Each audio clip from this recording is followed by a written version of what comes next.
Lunes 17 de agosto de 2026, la presidenta Claudia Sheinbaum afirma que una visa no define una persona. Esto luego de que Estados Unidos suspendiera la visa a Andrés Manuel López Beltrán. La mandataria defendió la soberanía nacional y destacó que en México el pueblo es el que manda. Más de 53,000 aspirantes presentarán a partir de este lunes el examen de control de admisión a la UNAM. Lo harán en el Palacio de los Deportes. La máxima casa de estudios aplicará esta evaluación en 3 turnos durante 3 días consecutivos. Esto a partir de hoy, para completar así el proceso de ingreso a licenciatura. Familias que habían sido desplazadas por la violencia en Chilapa, Guerrero, regresan a sus hogares. Recibieron apoyos para rehabilitar su vivienda y para enseres domésticos. Esas comunidades van a ser vigiladas por la Guardia Nacional. La Comisión Reguladora de Telecomunicaciones suspenderá a partir de mañana martes las líneas telefónicas de prepago con terminación en 0 que no hayan sido registradas. Aquí hablaremos sobre ello. En el mundo, una serie de sismos de gran magnitud causó daños materiales y víctimas en Indonesia, España, Italia y Guatemala durante este fin de semana.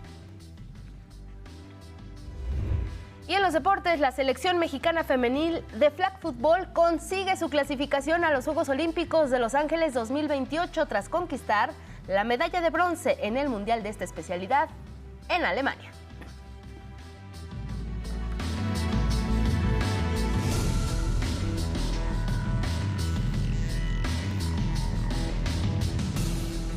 Y así les damos la bienvenida en este lunes 17 de agosto. Saludamos también a quienes nos escuchan a través de Radio Instituto Politécnico Nacional en el 95.7 de FM. También agradecemos a Adriana Rodríguez por su interpretación en lengua de señas mexicana. Y ya sabe que nos puede seguir a través de todas las redes sociales y también en la página de 11noticias.digital.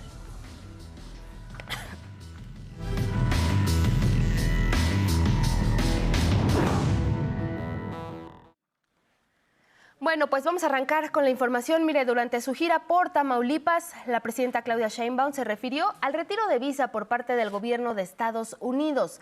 Esto en el contexto de la reciente cancelación de este documento a Andrés Manuel López Beltrán. Como sabemos, es el hijo del expresidente Andrés Manuel López Obrador. Bueno, pues ahí la mandataria Claudia Sheinbaum defendió la soberanía de nuestro país y sostuvo que una visa no define a una persona. Se necesita también convicción en el país, en la soberanía, en reconocer la historia de México, en reconocer la lucha del pueblo de México, en saber que una visa no define una persona.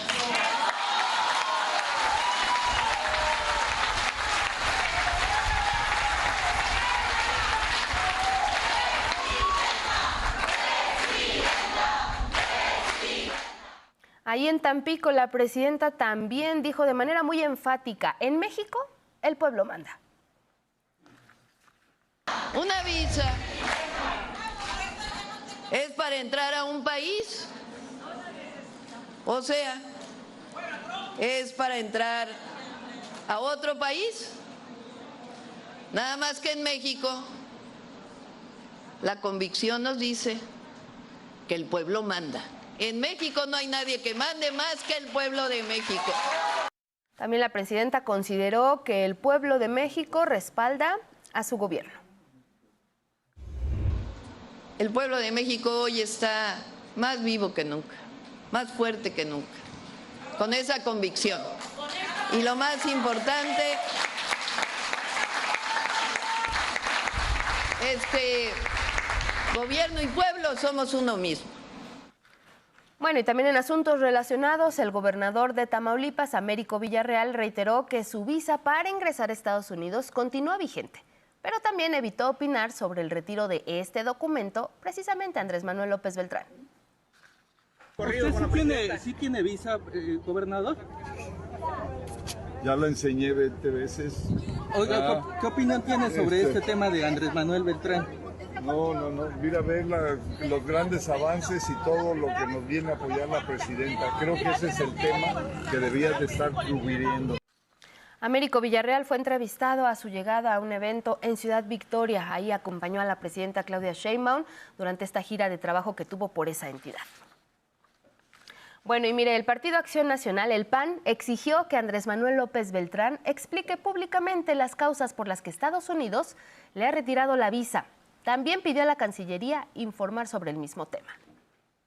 Primero le pedimos a la Cancillería, así como en su momento lo hicimos con la gobernadora de Baja California, Marina del Pilar, que nos expliquen las razones por las cuales le retiraron la visa, que no es cosa menor. Bueno, ahí escuchábamos al presidente nacional del PAN, Jorge Romero, quien sostuvo que la revocación de una visa de Estados Unidos puede estar relacionada con diferentes situaciones. Así se refirió al tema.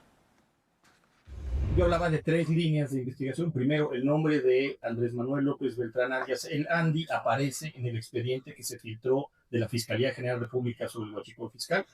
En 3 vertientes. Se maneja que un testigo colaborador refiere que a él le consta que cada vez que querían pasar huachicol por la frontera, charoleaban a nombre de Andy para que pudiera pasar. Bueno, ahí vimos la postura del PAN y mientras tanto la presidenta nacional de Morena, Ariadna Montiel, respondió a estos señalamientos del PAN contra Andrés Manuel López Beltrán y refirió que la oposición está actuando con absoluta desesperación. Así lo dijo. Fue en redes sociales donde Ariadna Montiel replicó las acusaciones que hizo el Partido de Acción Nacional al hijo del expresidente y también acusó al partido de mantener una doble moral.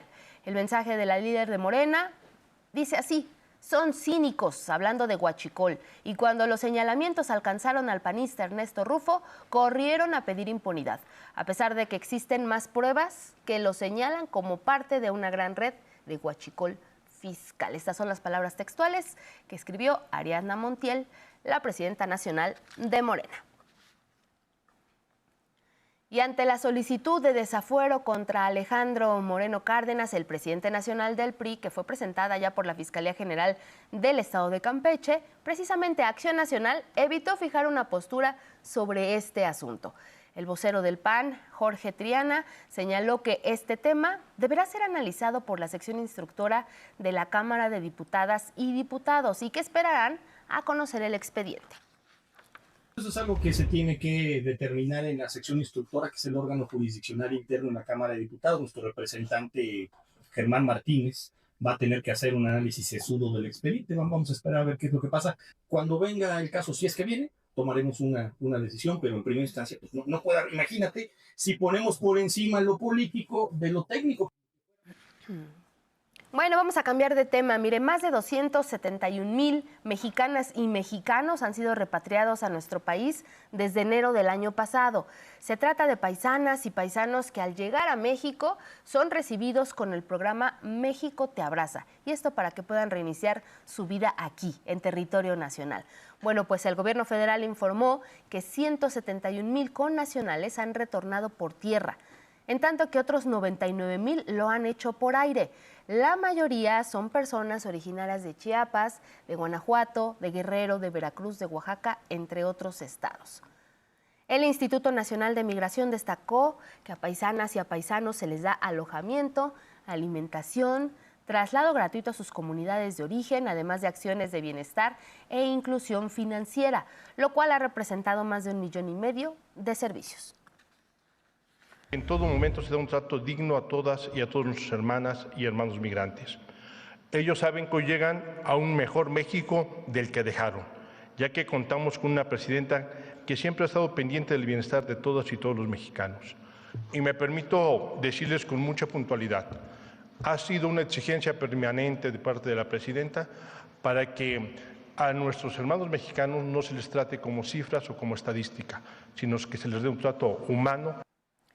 Bueno, ahí escuchábamos a Sergio Salomón, el director del Instituto Nacional de Migración. Y a propósito de personas que han regresado de Estados Unidos, les vamos a compartir la historia de una comunidad de migrantes que tienen varias peculiaridades. Y es que estas personas han aprovechado su dominio del inglés y han hecho de la Ciudad de México su hogar. Víctor Silva nos cuenta.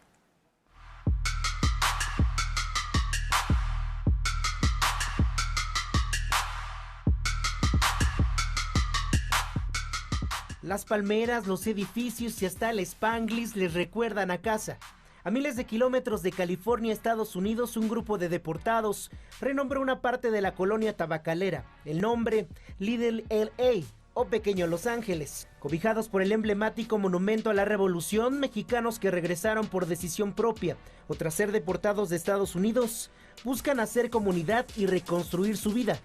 Simplemente se me acercaron, me preguntaron que si podía hablar con ellos y pues te ponen las esposas, no te preguntan si tienen papeles o no. Christopher Ortiz, un mexicano recién repatriado de Los Ángeles, recuerda las duras condiciones a las que fue sometido por las autoridades migratorias en Estados Unidos, tras ser detenido en junio pasado. Me tuvieron en centro de detención como por 2 semanas y como 4 días antes de regresarme nos llevaron y nos dejaron estacionados en un lote grande bajo el sol como por 6 horas. Y ya después nos regresaron otra vez al centro de detención.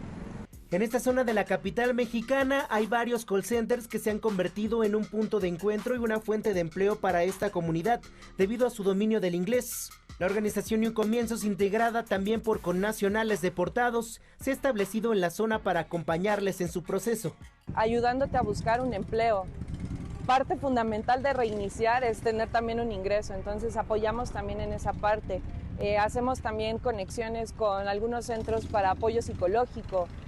Si necesitas un refugio porque no tienes un hogar a donde pues llegar ya estando aquí, también hacemos esa conexión. De acuerdo con el gobierno de México, tan solo el año pasado más de 160,000 mexicanos fueron deportados desde Estados Unidos. Los voluntarios de New Comienzos aseguran que el perfil se está diversificando. Usualmente las personas que regresaban no venían con, digamos, educación superior ya realizada fuera de México. Y actualmente vemos que ya han llegado personas incluso con doctorados. Para Christopher Ortiz, quien dejó a su esposa e hijos en Los Ángeles, este barrio representa la oportunidad de volver a comenzar. Espero que me vaya mejor que como me vi allá. Sí, eso es lo que espero, poder traer a mi familia y construir un futuro aquí. Little LA no es Los Ángeles, pero para muchos deportados es el primer lugar en México donde han vuelto a sentirse en casa. Representa la esperanza de cambiar el sueño americano por el mexicano. Imágenes de Cristian Aguilar, Víctor Silva, 11 Noticias. Vamos a cambiar nuevamente de tema. Mire, en Baja California, en Tijuana, Baja California, se realizó la aplicación del examen de control de ingreso a licenciatura de la UNAM en sedes foráneas. Precisamente allá en Tijuana, pues se concluyó estas evaluaciones que son fuera de la Ciudad de México, que como bien le hemos informado, después de haberse realizado tanto en León como en Oaxaca. Les compartimos la siguiente información del Departamento de Producción y Medios de la Universidad Autónoma de Baja California. El Instituto de Investigaciones Jurídicas en Tijuana fue sede de la aplicación del examen de control de la UNAM para el ingreso a licenciaturas este 2026. Aspirantes de distintos estados del norte de la República fueron citados en 2 turnos, uno por la mañana y uno por la tarde. Sobre el esfuerzo que implicó realizar por segunda ocasión el examen, así como trasladarse a esta ciudad, las y los jóvenes nos expresaron lo siguiente. Acabo de llegar ayer, fue un vuelo un poquito más largo del que fue de Torreón allá a Ciudad de México. Fue un poquito caro, la verdad, y pues bueno, es algo con lo que claramente no contamos. Digo, soy bien, soy tranquilo, soy seguro de lo que sé y pues bueno, yo creo que no me importa tener que volver a demostrarlo ni nada. Entonces. Pues la verdad sí fue un esfuerzo económico y también emocional, ya que pues uno ya se hacía la idea de estar en Ciudad de México. Bueno, yo que voy para FES Zaragoza Medicina, ya tenía la idea de estar allá. Reconozco que la UNAM tomó, aunque fue una medida muy drástica y muy fuerte, también fue una medida pues necesaria, porque pues es un filtro más y pues es necesario. Pues ya se hizo el examen, la verdad, sí lo hicieron bien, la organización de la UNAM estuvo muy bien ahora, yo creo que no hubo tanto problema, no hubo ahora no hubo tanto chanchullo como antes y pues la verdad estuvo padre, la verdad se sintió más ligero el examen, no se sintió tanta presión. Complicado, el traslado complicado, la verdad, fue algo, yo hubiera preferido que la organizaran en CDMX, la verdad, creo que todos, pero pues ya tocó hacer el esfuerzo, a veces nos toca luchar por nuestros sueños y pues no hay de otra. Me hace sentir mal por aquellas personas que la verdad no pudieron venir a la sede. particularmente personas que tenían que trasladarse de otros estados para venir el día de hoy, pues yo tuve el privilegio de que me tocara en mi ciudad en donde resido, ¿no? No sé si era que había espacios de más o realmente no vinieron las personas porque, por ejemplo, había mesas, pero estábamos intercalados y era la mitad de la sala realmente la que se ocupó para la aplicación del examen. La prueba constó de 120 reactivos. Se realizó con el apoyo de un dispositivo electrónico sin conexión a internet y bajo supervisión presencial. Ciudad de México será la última sede en donde se aplicará el examen de control presencial de la UNAM del 17 al 19 de agosto en el Palacio de los Deportes. Con información de la Universidad Autónoma de Baja California, reportando desde Tijuana, Carmen Enríquez y Jonás Birmar. Bueno, precisamente sobre esto mismo, la UNAM informó que no se reportaron incidencias durante esta tercera y última jornada de aplicación del examen de control en sedes foráneas.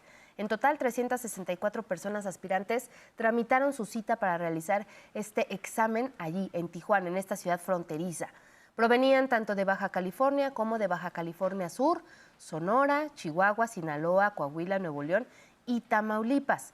Las autoridades universitarias informaron que hubo suficientes versiones del examen para garantizar que no se repitieran los reactivos. Se aplicó en tabletas propiedad de la UNAM y en algunos casos del INEGI, que está brindando apoyo en este proceso. No se trata de un nuevo examen, sino del examen de control dentro del mismo proceso de acceso a licenciatura para el ciclo escolar 2026-2027-1. Señalaron que al igual que ocurrió en las ciudades de León y de Oaxaca en días previos, no se contó con conexión a internet y hubo supervisión presencial permanente durante la aplicación de este examen de control.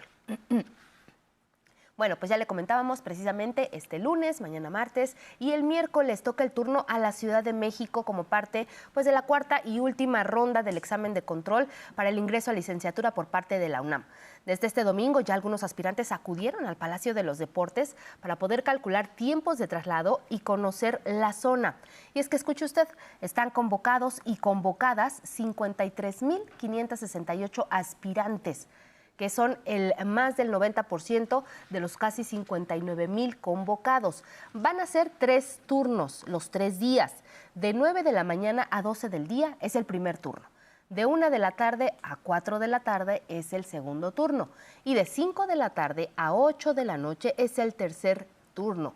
Para las personas interesadas, el portal Tu Sitio UNAM, que ahí se puede consultar directamente en la página primeringreso1.dgae.unam.mx. Ahí en su pantalla puede ver específicamente este sitio. Bueno, pues permanece habilitado para que las y los aspirantes puedan generar su cita hasta un día antes de la fecha de realización del examen.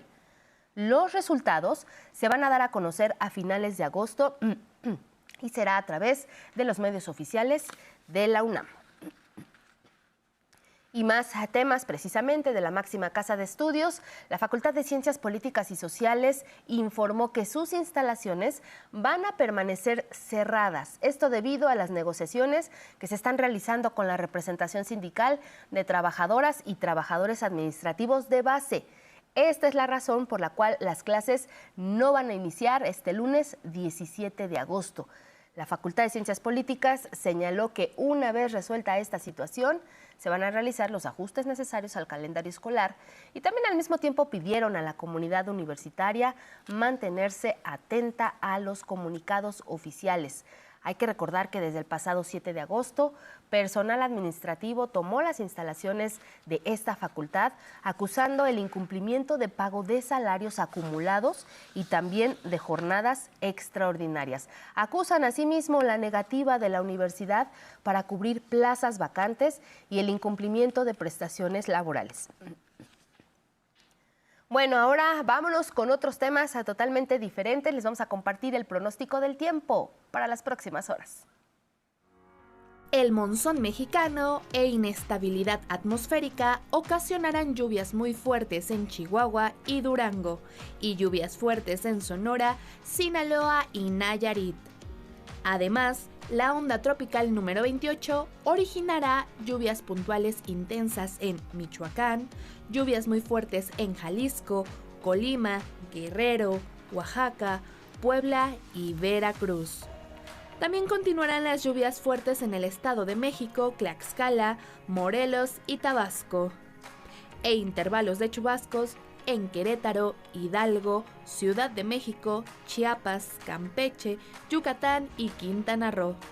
Todas las lluvias estarán acompañadas con descargas eléctricas y posible caída de granizo. 11 Noticias. Bueno, pues ahí está precisamente cómo están las condiciones del tiempo y si aún no sale de casa le tenemos algunos avisos importantes. Mire, se está reportando un choque sobre Avenida Chapultepec, esto al poniente, a la altura de la calle de la Avenida Sevilla. La colonia es Juárez y es la alcaldía Cuauhtémoc. En otro punto de la Ciudad de México también hay complicación vial, esto sobre viaducto Río de la Piedad antes de Calzada Ignacio Zaragoza, aquí la alcaldía es Iztacalco. Ahora bien, por una volcadura, servicios de emergencia están laborando sobre camino a San Lucas y 16 de septiembre. Aquí nos referimos a la alcaldía Xochimilco. ¿Cómo está el metro si usted viaja en este sistema de transporte colectivo?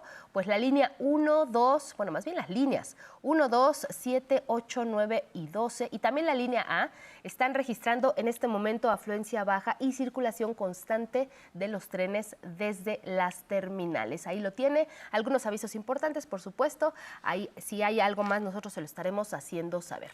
Y seguimos aquí en la capital del país con información pues que tiene que ver con septiembre de 2017. Si usted lo puede recordar, nuestro país en general, pero particularmente la Ciudad de México, se vivieron uno de los sismos más fuertes de los últimos años. Fue una magnitud en aquel entonces, 19 de septiembre de 2017, de 8.2. Y debido a esto, miles de personas perdieron sus viviendas y también su patrimonio. Desde ese entonces, está avanzando la recuperación y sobre todo la reconstrucción de las zonas afectadas. Él recibe de forma simbólica esta llave. A 9 años del derrumbe del edificio Morena 132 de la Colonia del Valle Norte, durante el sismo del 2017 en la Ciudad de México, 34 familias recuperaron su hogar. Hoy escriben el final de una tragedia y el inicio de una nueva vida. Evidentemente el episodio inicial es el sismo que destruye la ciudad. En las grandes historias, lo único que importa es el final. Y nuestro final es habemos casa. Tras una larga lucha de trámites, esfuerzo y un arduo trabajo de reconstrucción desde cero, nuevamente se levantó el edificio de 16 niveles, 9,000 metros cuadrados y 54 departamentos con las mismas características previo a su derrumbe, pero con la garantía de no repetición. Se levantó una nueva estructura de concreto y acero, con muros de carga en las colindancias y marcos rígidos de concreto armado. Para su construcción se emplearon 5.593 metros cúbicos de concreto, premezclado de alta resistencia y 606 toneladas de acero de refuerzo. 21.500 de las más de 22.000 familias damnificadas por el sismo del 2017 han recuperado su hogar. La jefa de gobierno de la Ciudad de México, Clara Brugada, anunció que se reunirá con las familias que aún quedan pendientes para concluir el proceso de reconstrucción lo más pronto posible. Ya tenemos a nivel de toda la ciudad un avance del 97% en la reconstrucción. Y pues todavía faltan. Yo lo que voy a hacer es reunirme con cada uno de las familias, de los grupos que falta por entregar su vivienda, su edificio, en fin, reunirme para acelerar. Así de importante es la reconstrucción. No es tener una vivienda nueva, no es invertir, no, es recuperar donde naciste, donde estabas. Con imágenes de Eugene Pasol y Bruno Ruiz, 11 Noticias, Gabriela Jiménez. Y mire, la red de transporte de pasajeros aquí en la Ciudad de México, mejor conocida como RTP, tiene nuevos destinos en beneficio de capitalinas y capitalinos. María Fernanda Ruiz nos habla de ellos. Los pueblos altos de Milpa Alta ahora estarán conectados con el centro de Xochimilco y al tren ligero, a través de las nuevas unidades de RTP del corredor Las Ardillas. Son 10 autobuses ecológicos y de última generación que beneficiarán a más de 1,700 personas usuarias cada día. La jefa de gobierno, Clara Brugada, dio el banderazo de salida a esta nueva flotilla. Hoy entregamos una flotilla moderna que irá de pueblo en pueblo, tejiendo caminos, ahorrando tiempo, acercando comunidades y conectando territorios. Con este servicio se estima beneficiar a más de 1,700 personas al día y ofrecer alternativas que permitan reducir hasta en 30 minutos algunos tiempos de traslado. Los RTP tienen capacidad para 80 personas con 27 asientos. Además, operarán en 3 rutas del corredor Las Ardillas, nombre con el que se identifica la población de San Bartolomé Xicomulco. Esta flotilla de 10 unidades lleva con orgullo el nombre de Ardillas, como un homenaje a la memoria y a la identidad de esta comunidad.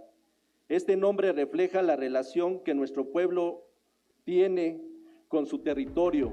Las 3 rutas operarán de la siguiente manera.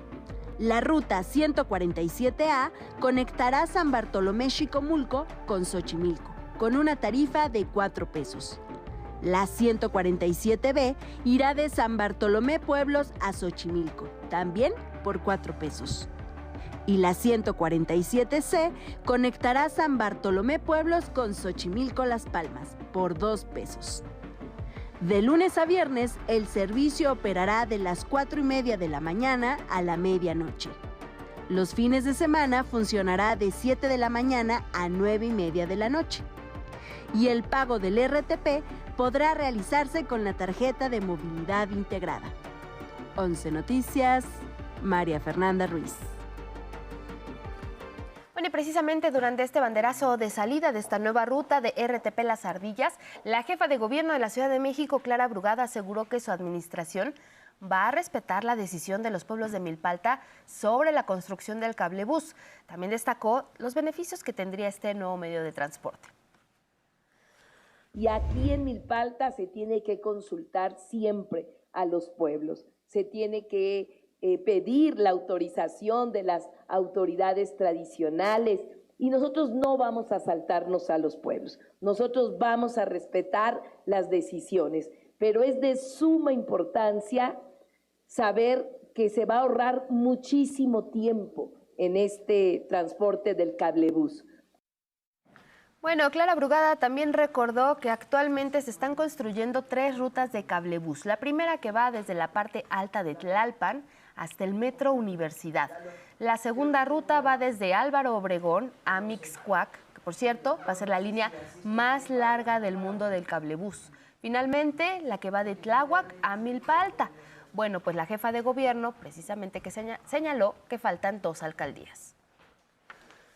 Nos vamos a convertir en la ciudad con más rutas de cablebús de todo el mundo. Vamos a tener más rutas. Y todavía nos faltan 2 territorios, 2 alcaldías, 2 demarcaciones que vendrán después. Xochimilco, que también hay que apoyar a Xochimilco, y Coajimalpa. En ellos también va a haber cablebús. Y miren, luego de 3 meses de haber sido desplazadas por la violencia, 17 familias de Tula en Chilapa, Guerrero, regresaron a sus hogares y lo hicieron con el acompañamiento de autoridades federales y también estatales. La Secretaría de Gobernación informó que hasta el momento no se han detectado nuevos desplazamientos. En tanto, la Defensa y la Guardia Nacional mantienen un despliegue permanente en esa zona y también adelantaron que van a permanecer en la montaña para consolidar la seguridad y el retorno seguro de las familias. Gracias a este trabajo coordinado y al despliegue permanente de la Guardia Nacional y la Defensa, la mayoría de las familias ha regresado a sus hogares. No hay nuevos desplazamientos y se han recuperado las condiciones de seguridad y de paz. Bueno, ahí escuchábamos a Arturo Medina, el subsecretario de Derechos Humanos, Población y Migración de la CEGOP. Y es que el retorno forma parte del plan para la montaña alta y baja de Guerrero. Se implementa en 19 comunidades de 4 municipios. Como parte del retorno, las viviendas fueron rehabilitadas, se restablecieron los servicios básicos y también fueron recuperados espacios de esa localidad. Las familias además recibieron enseres y tuvieron acceso a programas de bienestar. No vamos a dejar solas a las comunidades. Permaneceremos en el territorio el tiempo que sea necesario para consolidar la seguridad, garantizar derechos y construir bienestar y una paz duradera. Es que como lo informamos en su momento, en mayo de este 2026, cientos de familias nahuas tuvieron que huir de sus comunidades por la violencia derivada de la disputa territorial de grupos delictivos identificados como los Ardillos y los Tlacos. Jicotlán, Tula y Acahuehuetlatl fueron las comunidades más afectadas.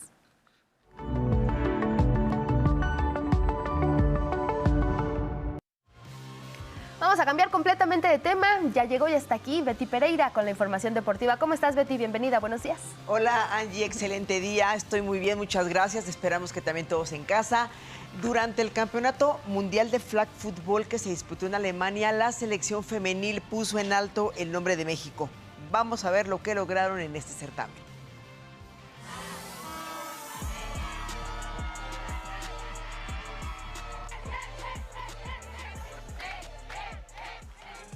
La selección mexicana femenil de flag football consiguió el boleto a los Juegos Olímpicos de Los Ángeles 2028 y estará en el debut de esta disciplina en el programa olímpico, gracias a que se impuso 20-19 a Gran Bretaña, resultado con el que además consiguió la medalla de bronce en el Mundial. Pues sabemos que esto es una gran noticia para el país y para toda la gente que practica el flag football. Que sus equipos estén en Juegos Olímpicos en Los Ángeles es una gran noticia, ¿no?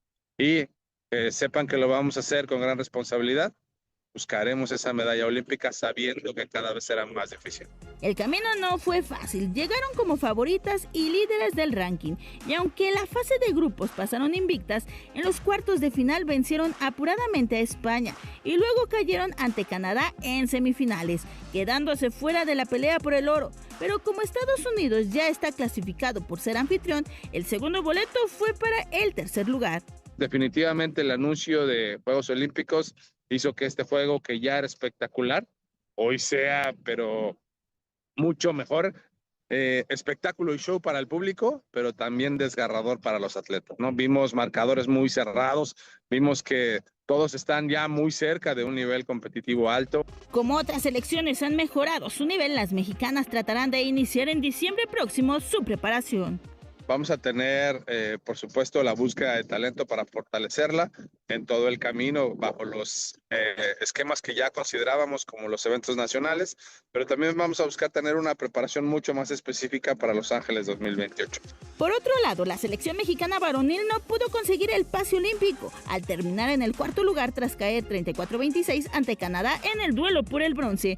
No obstante, el equipo todavía tiene posibilidades de clasificar a Los Ángeles a través del repechaje, que iniciará en 2027 y concluirá en junio del 2028, un mes antes de los Juegos Olímpicos. Con esto, México ya tiene 2 plazas aseguradas para Los Ángeles, una con la selección varonil de fútbol y otra con la femenil de flag football. 11 Noticias, Diana Izárate.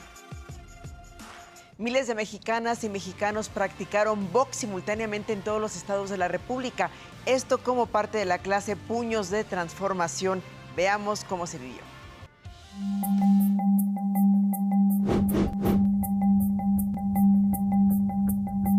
Este domingo se realizó la clase nacional de boxeo Puños de Transformación de manera simultánea en parques explanadas de los 32 estados de la República Mexicana, una jornada que tuvo como objetivo acercar este deporte a todas las personas sin importar la edad.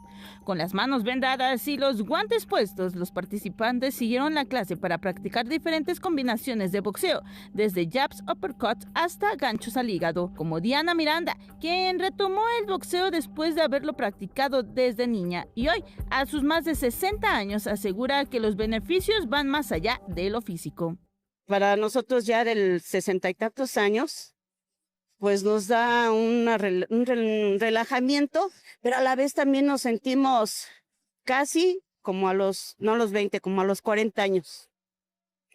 Para mí es un deporte completo, porque es de mucha concentración. Esteban tiene 18 años practicando boxeo y encontró en esta disciplina una forma de trabajar y fortalecer sus brazos. Pero el boxeo es una disciplina muy bonita. ¿Por qué lo practico? Porque tenía mucha agilidad en las piernas, pero los brazos nada más eran para, yo creo que tomar agua, comer, no los sabía meter. Y eso fue lo que me llamó la atención, cómo meter las manos, vaya. Pero el boxeo también se ha convertido en una herramienta de defensa personal para algunas mujeres, como Valeria, quien desde niña lo practica. Bueno, yo empecé de chiquita, pero fue más por defensa, porque pues como soy mujer es como saberme defender en cualquier momento que se ocupara. Por eso es que mis papás decidieron meterme, pero ahorita regresé porque pues creo que es un deporte muy padre. Con imágenes de Daniel Pérez, 11 Noticias, Vianey Zárate. Por otro lado, nuestro país se coronó campeón de la Serie del Caribe Kids luego de que México Verde, representado por los Jaguares de Nayarit, derrotó 11-8 a República Dominicana en una dramática final donde los mexicanos le dieron la vuelta a la pizarra en la sexta y última entrada luego de venir perdiendo 8 carreras por 6. Además, el mexicano Ian Roberto Espinosa fue elegido como el jugador más valioso de esta Serie del Caribe Kids. Vamos a ver esto. Hay 2 outs. Lanzamiento viene. ¡Cantado el tercer strike! ¡Y se acabó el juego! ¡Los Jaguares de Nayarit! ¡México Verde! ¡Son los campeones de la Serie del Caribe Kids!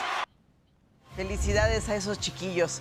Continúan las protestas en la Liga de Expansión. Los jugadores de los Leones Negros de la UDG salieron ahora con una manta con la leyenda "Rugimos por el ascenso". Esto fue antes del inicio del partido contra la Jaiba Brava de la jornada 4 del torneo Apertura 2026.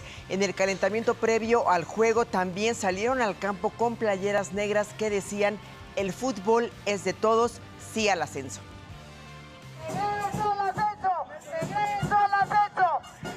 Decida la cancha, que no decidan unos cuantos, que decida que sea el mejor en la cancha, no un grupo de elitistas en un escritorio.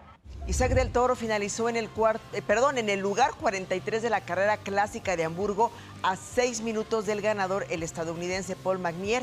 El ciclista mexicano sufrió una caída a 108 kilómetros de la meta, situación que más adelante lo obligó a cambiar de bicicleta cuando faltaban cerca de 72 kilómetros para concluir el recorrido. Así que después de su tercer lugar en el Tour de Francia este domingo, Isaac del Toro tuvo un día muy complicado.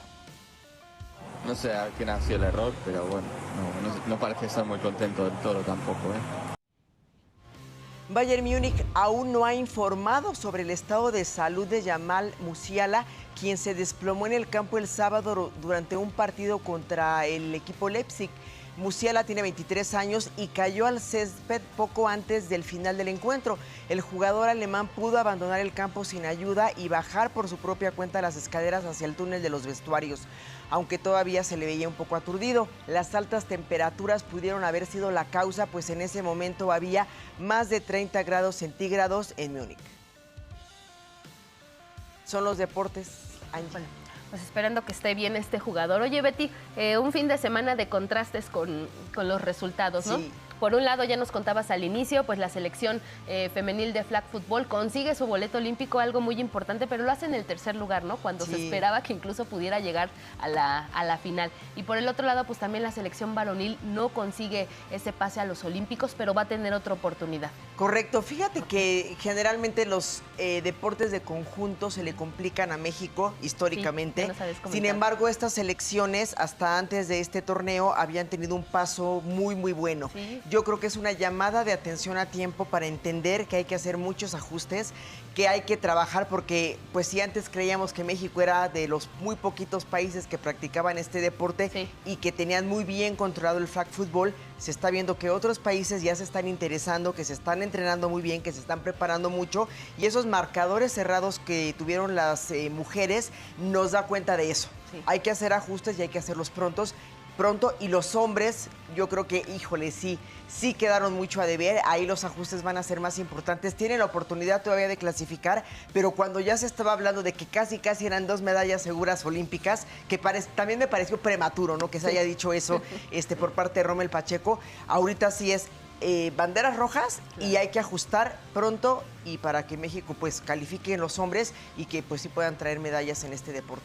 Además, bien lo dices, Betty, además por ser un deporte que va a ser la primera vez que esté en los Juegos Olímpicos, pues por supuesto que más países se están dedicando, se están concentrando, incluso por ahí se comentaba, hasta están analizando mucho a la selección de México, tanto varonil como femenil, pero principalmente femenil, por los grandes resultados que nos comentaban. Va a ser debut y muy probablemente despedida este tipo de deportes es el que le interesa a pocos países, en este caso Estados Unidos por ser sede, no lo vamos a ver en los siguientes Juegos Olímpicos, entonces pues sí, hay que aprovechar eso. Y algo que ya nos adelantabas también la semana pasada, pues esta serie de Kids, serie del Caribe Kids, y ahora pues lo vemos, México triunfa, y pues también eso da cuenta, Betty, de cómo México pues sigue pues engendrando talentos para este deporte. Mira, en el béisbol infantil y juvenil siempre le va muy bien a México, y ahora esto que es un torneo de clubes, que los chiquitos a tan corta edad puedan ganar, pues también maravilloso.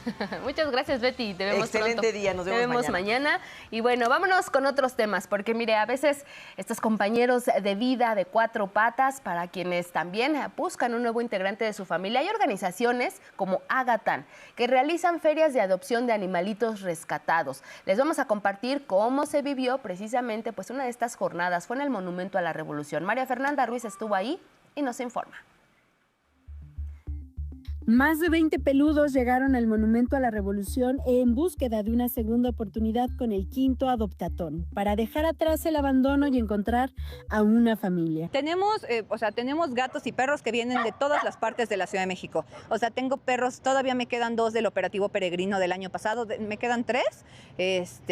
Tenemos de un operativo que hicimos con la alcaldesa de Iztacalco, Lourdes Paz, de un domicilio donde pues los explotaban para venta, que fue pues perros que conocieron hace poquito. Nosotros los sacamos, ya los esterilizamos, traemos algunos de ellos y otros siguen, digamos, como en cuarentena. Tengo perritos que hemos rescatado de operativos en Xochimilco y tengo perros también de situaciones en Iztapalapa. Son animales rescatados de distintos operativos y casos de maltrato que después de recibir atención veterinaria integral están listos para una nueva oportunidad. Ágatan organiza estas jornadas y ofrece esterilizaciones gratuitas con cita previa. Además participan alcaldías, rescatistas independientes y asociaciones civiles con servicios de estética canina y atención a la salud animal. O sea, lo que estamos buscando pues es decirle a la gente, intégrate a esta visión de ciudad animalista. Algunas familias se animaron a llevarse a un ser sintiente, a un nuevo integrante. Es este perrito. ¿Por qué vas a adoptar? Porque pues desde cuando quería un cachorrito y pues mi mamá vio en la tele que aquí iban a dar los cachorritos y pues venimos a ver y me gustó este.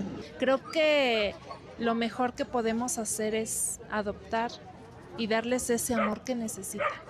Y para eso tenemos que venir, para sentirlo, porque es aquí donde nos remueven las emociones, los sentimientos.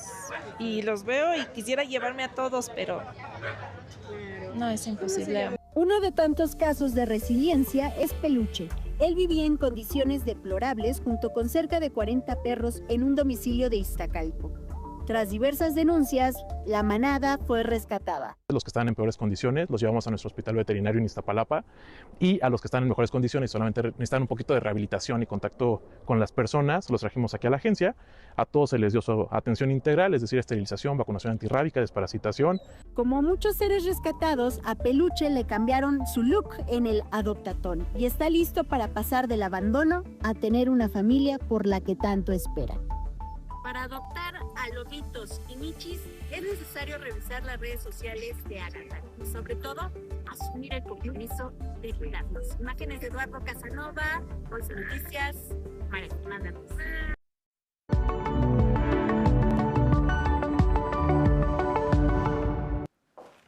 Miguel de la Cruz, ¿cómo estás? Buenos días. Ya lo adelantábamos desde el viernes, hay mucha actividad cultural siempre y sobre todo en fin de semana. Tuvimos mucha actividad, hubo mucho que hacer, mucho que ver. Y fíjate, antes, no lo pudimos decir aquí porque sucedió el viernes en la noche. Sí.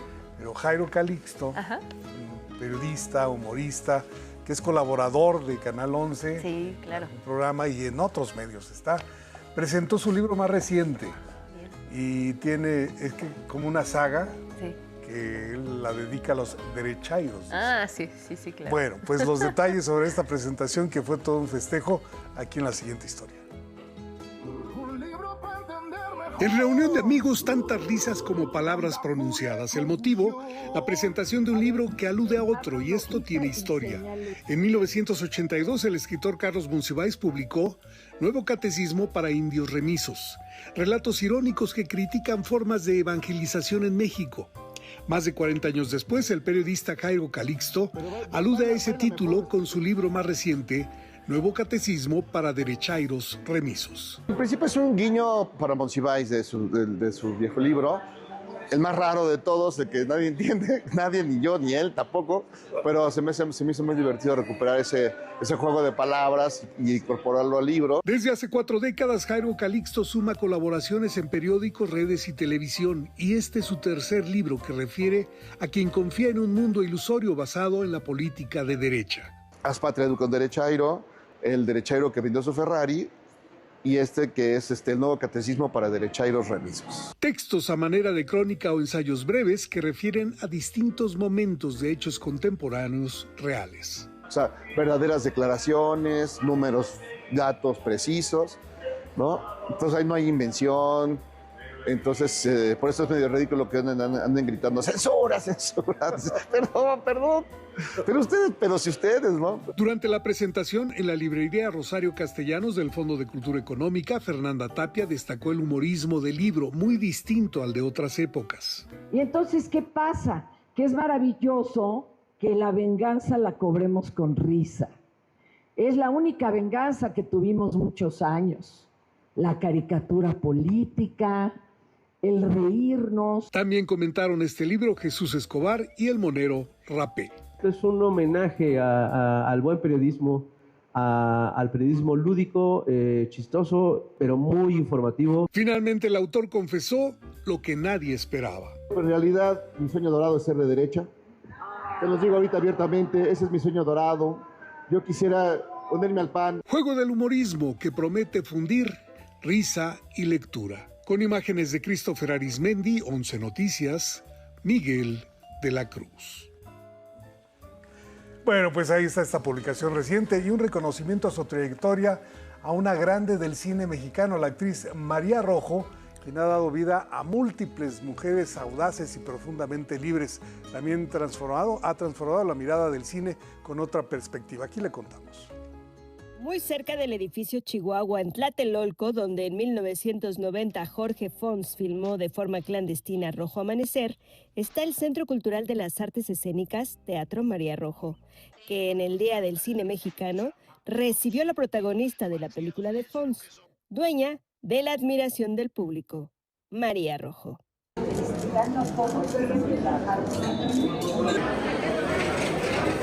Visita convocada por Cinema Tepito, organismo surgido en el barrio que tiene como misión descentralizar el ecosistema cinematográfico. Hablar de María Rojo es hablar justamente del cine mexicano. Creo que no hay actualmente una actriz como María que continúe vigente trabajando, y también esta apuesta de hacer estos ejercicios de retrospectiva y de homenaje por lo general se lleva a cabo los festivales o las cinetecas, y también era una apuesta de que también los programas de exhibición independientes podíamos hacer estos ejercicios de homenaje y retrospectiva de las personas que hacen nuestro cine.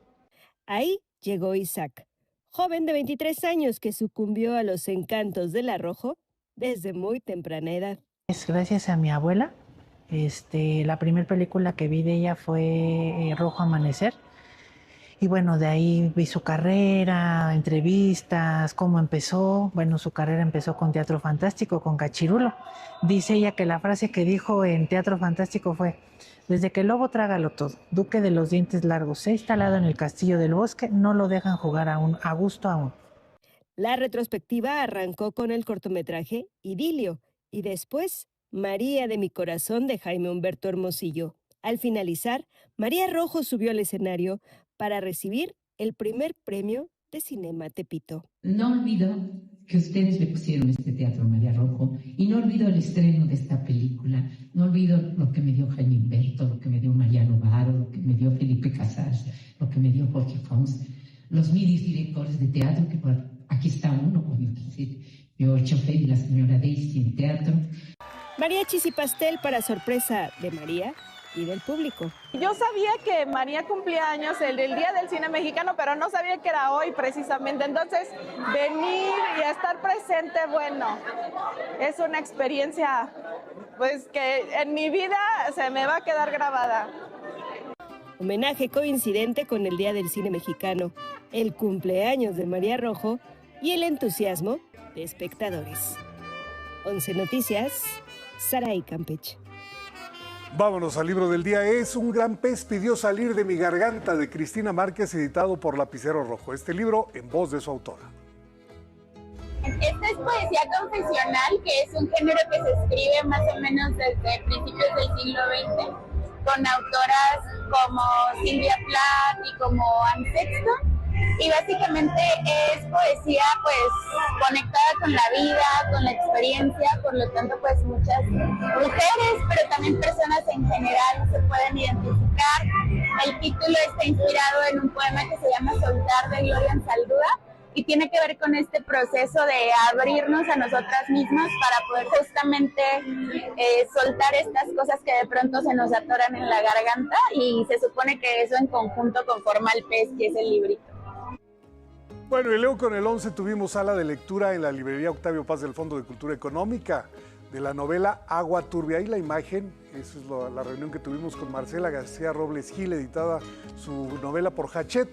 Sumó más de 2,600 y bueno, pues la plática estuvo muy amena, con mucha asistencia, se los agradezco. Comenzamos la lectura del libro de cuentos Tu cuerpo será nube, de González Sánchez de Tagle, editado por Textofilia. Leeremos 8 páginas por día, está muy fácil. Y la sala de lectura será el 26 de agosto, que es Noche de Museos, a las 19 horas, en la Casa de Chiapas, en la Ciudad de México. El primer X es de Raúl G. Bermúdez y dice: en la derrota hay dignidad, la hay. Habemos de honrar nuestra lucha ante un enemigo que ha sabido ser más poderoso. Así comenzamos y seguimos leyendo. Hoy se cumplen 135 años del nacimiento del poeta argentino Oliverio Girondo.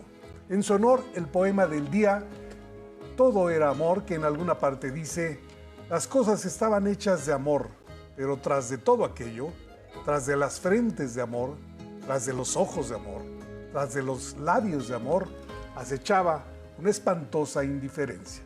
Quien lo solicite lo comparto completo por X, @Miguel D, solo la de L.A. Cruz. Hasta aquí, Cultura. Vámonos de atrás para adelante, Miguel. Ahorita que decías, está muy fácil esta nueva lectura, porque además son cuentos. Cualquier lectura siempre enriquece, pero los cuentos además tienen una magia muy peculiar. Pues sí, la brevedad. Hay un argumento que se cumple su desarrollo, planteamiento de desarrollo final, sí, de manera contundente. Breve. Es una de las características del cuento. Sí. Y varios son los cuentos breves con un, sí, tema en general. Es una forma de leer algo ahora que estamos todos a prisa, claro, pues muy acorde, sí, con los tiempos. Sí, y además olvidarnos de muchos otros temas para centrarnos en un cuento. Oye, Miguel, este homenaje, o bueno, esta distinción que le hacen a María Rojo, siempre pues es bueno recordarla. Casualmente su cumpleaños también se celebra en el Día del Cine Mexicano, ¿no? Y pues también es una trayectoria bastante prolífica, Miguel, y ahí sigue. Ah, eso es lo principal, sí, fíjate, porque antes yo supongo que a los 60, 70 años se pensaba, sí, en el declive total en cualquier actividad.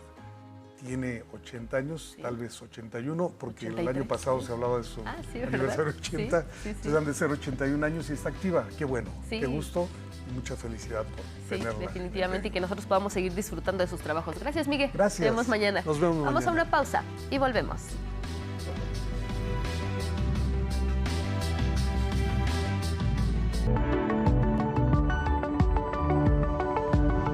Bueno, 7 de la mañana en el tiempo del centro, seguimos en 11 Noticias a las 6 y mire, vamos a hablar de un asunto que pues además culminó ayer la fecha límite para poder registrar las líneas telefónicas celulares que terminen en 0. Bueno, pues para hablar de este asunto saludamos a Lourdes Santaolalla, directora general de Supervisión del Cumplimiento de la Comisión Reguladora de Telecomunicaciones. ¿Cómo está? Bienvenida, buenos días. Hola, muy buenos días, Angélica. Un saludo a ti y a tu auditorio. Muchas gracias por tomar esta comunicación. Es muy importante pues lo que está ocurriendo en este momento. Se determinó un calendario específico y dependiendo el número en el cual terminaba nuestra línea telefónica, pues teníamos una fecha límite para poder registrarlo. Ya hemos hablado pues de lo que los beneficios o por qué se está realizando este registro a nivel nacional. A mí me gustaría iniciar, Lourdes, por favor, con que nos hablaras, pues, cómo concluyó este registro, primera fecha límite que se cumple para los números con terminación 0, cómo concluyó, qué tantas líneas sí se pudieron registrar y qué es lo que sigue a partir de esto. Sí, muchas gracias. Como bien lo dices, de acuerdo al calendario que emitió la Comisión Reguladora de Telecomunicaciones, el número 0 tenía como plazo hasta el día 15 de agosto para hacer el registro de las líneas. A partir de ese momento, las compañías tienen 72 horas para hacer la suspensión temporal de las líneas. La suspensión es únicamente temporal. Una vez que hagan el registro, pueden recuperar el número de manera normal. Entonces, respecto al número, todavía no tenemos ese dato porque el plazo de 72 horas y la suspensión es gradual. Este continúa hasta el día de mañana, entonces es ahí cuando tendremos el dato concreto sobre las líneas que fueron registradas y las líneas que fueron suspendidas respecto del número 0. Muy bien, entonces estaremos pendientes pues de este dato específico. Ahora tocaste un tema muy importante, Lourdes, que se refiere a que no se pierde la línea, porque muchas veces también está el temor de que uno, si no registró por cualquier situación su número telefónico, su línea celular, se perdería totalmente la línea. No, simplemente es una suspensión temporal.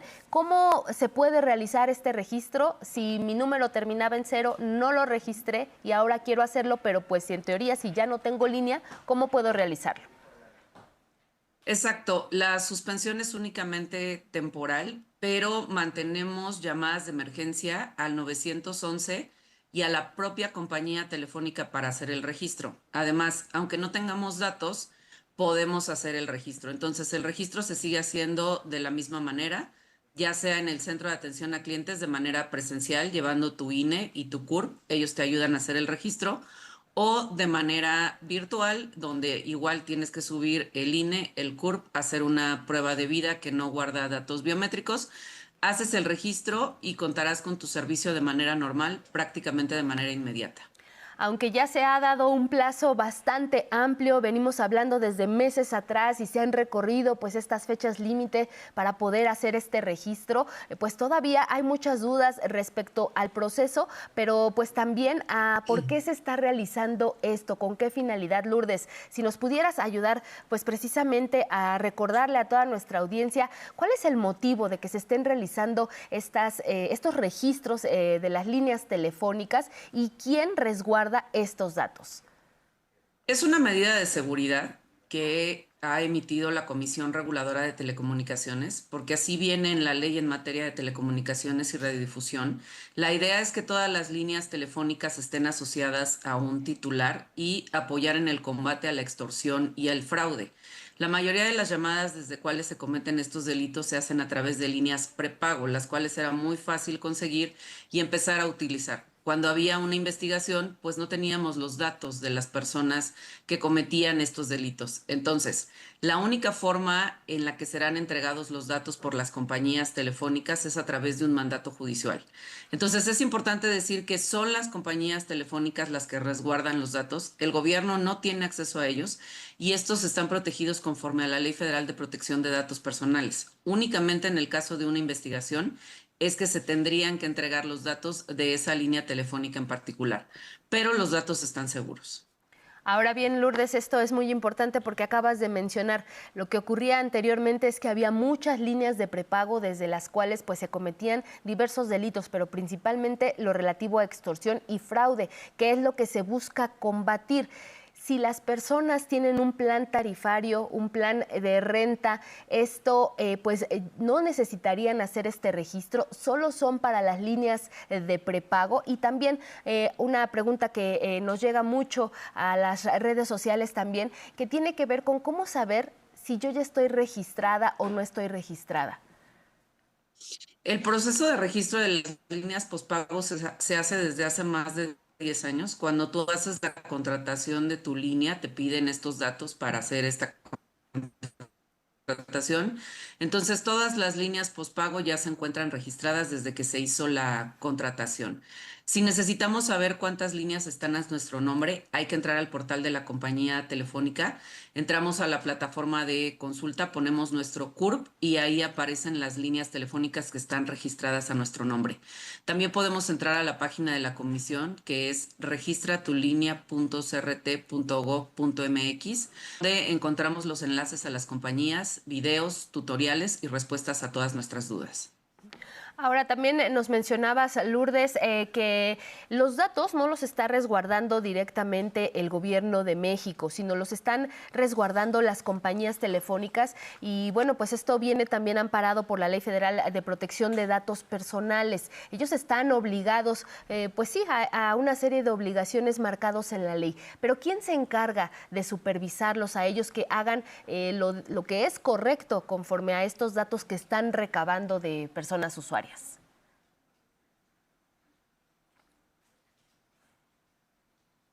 ¿Sí nos escuchas, Lourdes? Sí, están resguardados conforme a esta ley, ¿sí? Y quien se encarga de vigilar que esto se cumpla es la Secretaría. Sí te escuché, es que se corta un poco. La que se encarga de la protección es la Secretaría Anticorrupción. Son ellos quienes hacen esta vigilancia. Muy bien, Lourdes. Y ya por último, entonces, se cumplió este plazo, 15 de agosto para la línea 0. Continúa entonces este calendario escalonado. Si nos apoyas, pues recordándonos cuál es el que sigue, cuál es la fecha límite y saber si, aunque no tenga yo terminación 0 o 1, puedo ya de una vez hacer mi registro de línea telefónica si no lo he realizado, por supuesto. De una vez se puede hacer el registro, no hay que esperar a que se cumpla el plazo por terminación. El número que sigue es el 1, el 31 de agosto. Así nos vamos cada 15 días hasta el último día de diciembre, terminando con el número 9. 31 de diciembre, número 9. Muy bien, Lourdes Santoalla, directora general, pues precisamente ahí en la Comisión Reguladora de Telecomunicaciones, directora general de Supervisión del Cumplimiento de la CRT. Agradecemos mucho pues esta comunicación, este despejo de dudas y pues estamos pendientes de esos números, también de esas cifras, de cómo va este registro muy importante, pues no solo en general para el gobierno federal que determinó que así se debe de hacer, sino en general pues para todos los ciudadanos y ciudadanas. Gracias, Lourdes. Buenos días.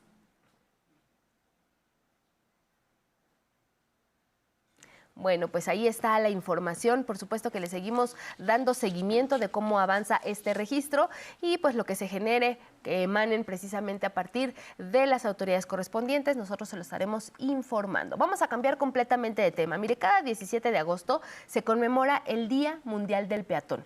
Es una fecha que nos permite generar conciencia sobre la importancia de respetar a quienes caminan por las calles. ¿Cuáles son los principales riesgos que enfrentan, por ejemplo? Bueno, pues Arnold Gutiérrez, nuestro compañero Arnold Gutiérrez, nos preparó el siguiente reportaje. Problemas de seguridad vial, falta de infraestructura urbana segura y una cultura de movilidad que está centrada en el automóvil. Son problemas que viven los peatones en México todos los días, aseguró el colectivo Pasos Blancos. Caminar con calma por la calle.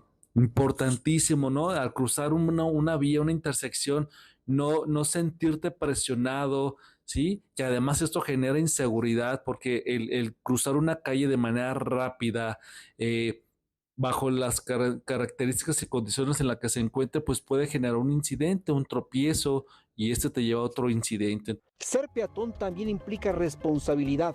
La recomendación es caminar por las banquetas, cruzar en zonas señaladas o usar puentes peatonales. Además, respetar semáforos y evitar distracciones como el uso del celular.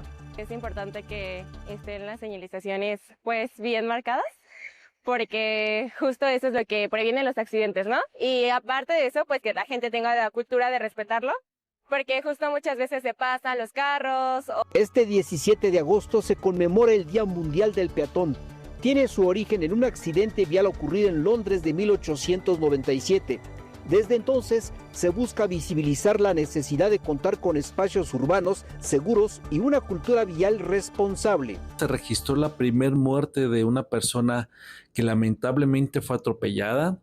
En este caso fue la persona Bridget Driscoll, una mujer, el cual iba caminando, circulando por la vía pública de aquel entonces y fue embestida por un vehículo a una velocidad menor de los 10 kilómetros por hora. Datos del INEGI indican que del 2023 al 2025, la Ciudad de México ocupó el primer lugar con 346 peatones fallecidos, seguido por Chihuahua con 257, Nuevo León con 253 y Jalisco con 203 casos. El colectivo Pasos Blancos señaló que en sus registros el 90% de los accidentes de peatones son causados por vehículos particulares. Es la velocidad, ¿sí? Y que luego además la velocidad que se combina con una infraestructura que solamente está orientada o enfocada para priorizar los viajes motorizados de los automóviles y relegando y con carencias de elementos de seguridad para personas peatonas. La falta de señalizaciones aumenta los riesgos al peatón por las malas condiciones en calles y banquetas. ¿No? Que hay gente que tampoco respeta la señalización, que evidentemente también está, por ejemplo, en un SIGA y que la gente también se pasa. Entonces creo que es de ambas partes, ¿no? Con, buscar ese respeto. Con imágenes de Yujin Pasol y Bruno Ruiz, 11 Noticias, Arnold Gutiérrez. Bueno, vámonos con otros asuntos. Mire, la ministra Lenia Batres ha rechazado el anteproyecto de presupuesto de más de 6,000 millones de pesos. Este fue enviado por la Suprema Corte de Justicia de la Nación y es que argumenta que representa un incremento del 17.2% respecto al presupuesto aprobado para este año. La nueva integración de la Corte tiende a repetir excesos del pasado, sostuvo la ministra Lenia Batres. Afirmó que se mantienen las pensiones millonarias a ministras y ministros en retiro, algunas de hasta 300,000 pesos, así como el pago de personal y prestaciones. Por ello, propuso ajustar los 6,104 millones de pesos que solicitó el Pleno en el anteproyecto que fue enviado al órgano de administración judicial. No estamos hablando de que se les den 3,000 pesos, que también hay quien recibe pensiones de esos montos en nuestro país. Estamos hablando que perciban 130,000 pesos. Bueno, pues eso no se ha adecuado. Tenemos pensiones de exministros de hasta 300,000 pesos, más personal, más transporte o vehículos, más otras prestaciones que aquí en otros momentos la Corte ha acordado. Batres acusó que la mayoría del Pleno votó a favor de revivir privilegios que habían sido eliminados, como el seguro de gastos médicos mayores a mandos medios y superiores de la Corte. Ya no es solamente aprobar presupuestos altos, sino además incurrir en la restitución de privilegios prohibidos por ley. Y recordó que existen funcionarios del Poder Judicial amparados para conservar las percepciones que tenían antes de la entrada en vigor de la Ley de Austeridad Republicana, la cual dispone que ningún servidor o servidora pública puede ganar más que la titular del Poder Ejecutivo, es decir, 134,290 pesos. Sin embargo, sí hay otro personal que mantiene dentro del Poder Judicial de la Federación amparos o suspensiones de amparos para seguir teniendo remuneraciones o prestaciones que no se permiten con base en la ley. En la sesión del jueves, Batres sostuvo que hay una animadversión insana en su contra. Confió que no se deba a la sucesión en la presidencia de la Corte, que de acuerdo con el artículo 94 de la Constitución, le correspondería asumir el 1 de septiembre de 2027. Ojalá no, porque nos queda un año completo todavía para la sucesión. Pues yo espero que no tenga que ver con eso, porque si no nos vamos a hacer la vida muy difícil. 11 Noticias, Gilberto Molina. Vamos a cambiar completamente de tema. Más temprano le informamos y le adelantábamos que hoy arranca una de las 3 fechas para la aplicación del examen de control presencial para las y los aspirantes de la UNAM. Ese será aquí en la Ciudad de México. Y nos vamos con nuestra compañera Judith Hernández, quien siempre está muy pendiente de diversos temas, pero particularmente del educativo. ¿Cómo estás, Judith? Buenos días. ¿Qué tal, Angie? Muy buenos días. Así es, pues hoy se realiza la primera jornada de aplicación aquí en la Ciudad de México del examen de control presencial para el ingreso a licenciatura en la UNAM, pues después de las irregularidades que se presentaron durante su aplicación en línea. Ya lo decía, serán 3 jornadas de aplicación en 3 turnos cada una aquí en la sede del Palacio de los Deportes, de 9 a 12, de 1 a 4 de la tarde y el tercer turno será de las 5 de la tarde a las 8 de la noche. Y bueno, pues ya desde la semana pasada comenzó la aplicación de este examen de control en las 3 sedes foráneas, en León, Guanajuato, en Oaxaca, y ayer se realizó en la sede de Tijuana, pero pues sin duda aquí en la Ciudad de México se aplicará para la gran mayoría de los más de 45,000 aspirantes que se registraron para presentar este examen de control. Será un examen de 120 reactivos en formato digital, pero que se aplicará mediante una tableta que les será proporcionada por la UNAM, y esta tableta pues no tendrá conexión a internet pues para evitar cualquier tipo de situación. Y bueno, pues si bien el primer turno, como ya lo decíamos, inicia a las 9 de la mañana, pues la verdad es que desde muy temprano ya comenzaron a llegar los aspirantes e incluso aproximadamente a las 7 de la mañana ya abrieron la puerta para que ingresaran aquí al Palacio de los Deportes y pues comenzaran los filtros, ¿no? Porque todavía los están formando allá. Y pues platicamos con algunos de estos aspirantes que madrugaron, que eran los primeros que estaban en la fila, y esto es parte de lo que nos comentaron. Vivo en el Estado de México, entonces pues sí nos puede quedar un tanto retirado y pues nos preocupaba el tema de tráfico. Ok, ¿y entonces qué te trajeron? ¿Cómo te viniste? Me trajo mi mamá en coche. Me vine desde las 4 de la mañana porque pues como sabía que acá iban a recibir la mayor cantidad de gente, pues dije, no, pues a ver si no llego desde las 4 y hay gente esperando. ¿Y sí? Y sí pasó.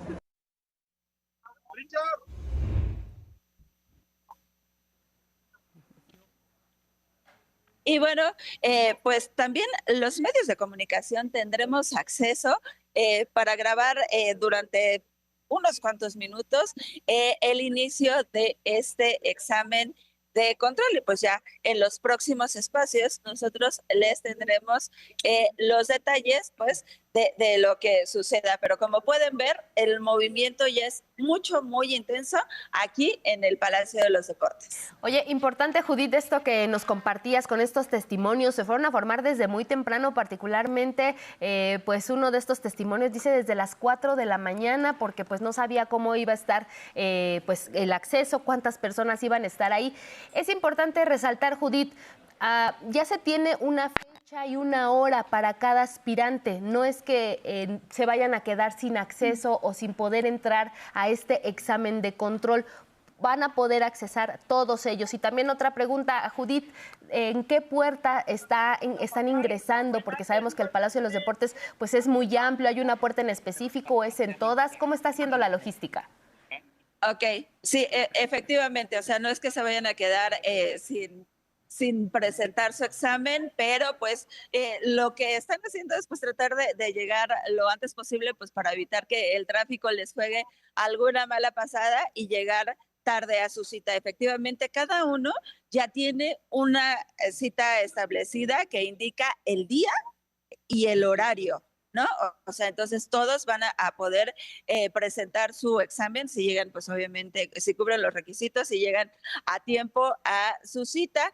Y la otra cuestión que me preguntabas, pues estamos aquí en la puerta 5. Por la puerta 5 es por donde están ingresando las personas aspirantes aquí al Palacio de los Deportes. Y como ves, o sea, ya son muchísimos. O sea, la verdad es que creo que la mayoría tomaron muchas precauciones para evitar que se les hiciera tarde para su examen de control. Pues definitivamente ahí estaremos pendientes, Judith, de esta información que se genere, de cuando ustedes puedan ingresar y ver pues cómo están distribuidos, esta supervisión que veíamos en las otras sedes foráneas de las personas pues que están aplicando este examen de control, y ya nos estarás informando. Por lo pronto, muchísimas gracias a ti y al equipo de 11 Noticias, Judith. Buenos días.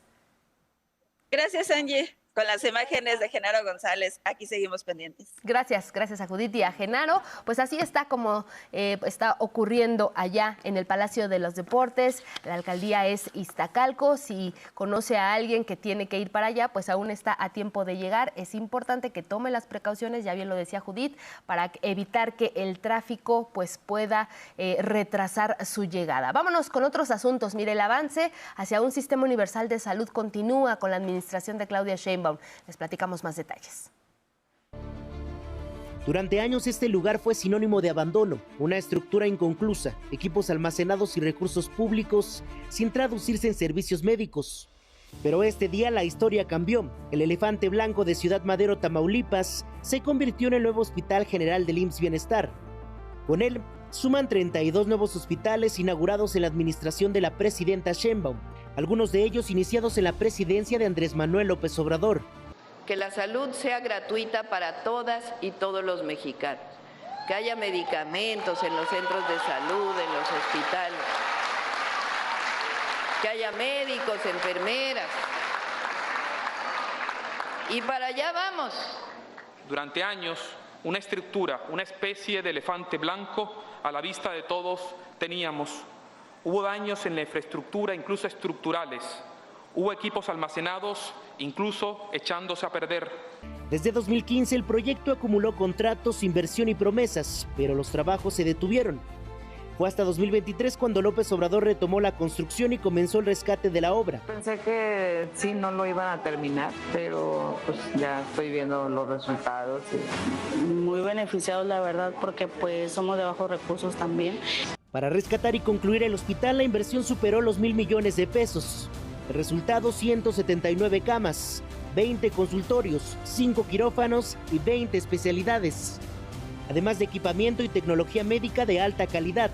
Durante la inauguración del hospital, la presidenta Claudia Sheinbaum destacó que el objetivo es avanzar hacia un sistema universal de salud. También defendió la soberanía nacional. Y no habría libertad, no habría bienestar y no habría derechos si no hay soberanía.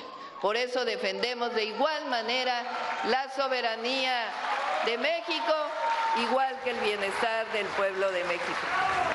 De aquella estructura inconclusa que durante años fue parte del paisaje de Ciudad Madero, hoy queda un hospital que beneficiará a más de 500,000 de personas. Víctor Silva, 11 Noticias.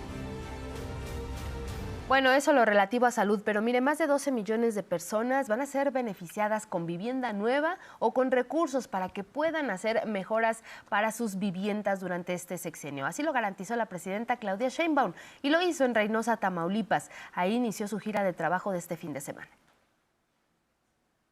Entre reestructura de créditos impagables, el 1.8 millones de viviendas para el bienestar, los créditos para mejora de vivienda que dé el Infonavit y la Comisión Nacional de Vivienda y el Fobiste, porque para quien tiene casa también hay crédito para poder aumentar o mejorar la vivienda. Y los créditos que normalmente dé el Infonavit y el Fobiste, en 6 años vamos a beneficiar a 12 millones de familias mexicanas con la vivienda, para que tengan vivienda, mejora en sus viviendas.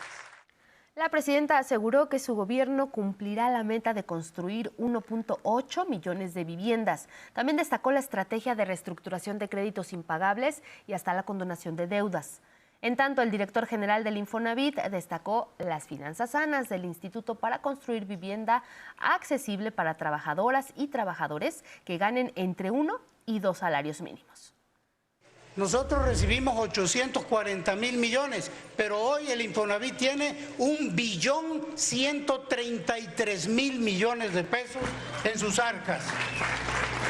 En el Infonavit hoy día hay muchos recursos. Pudimos financiar estas viviendas sin cargarles la tasa de interés.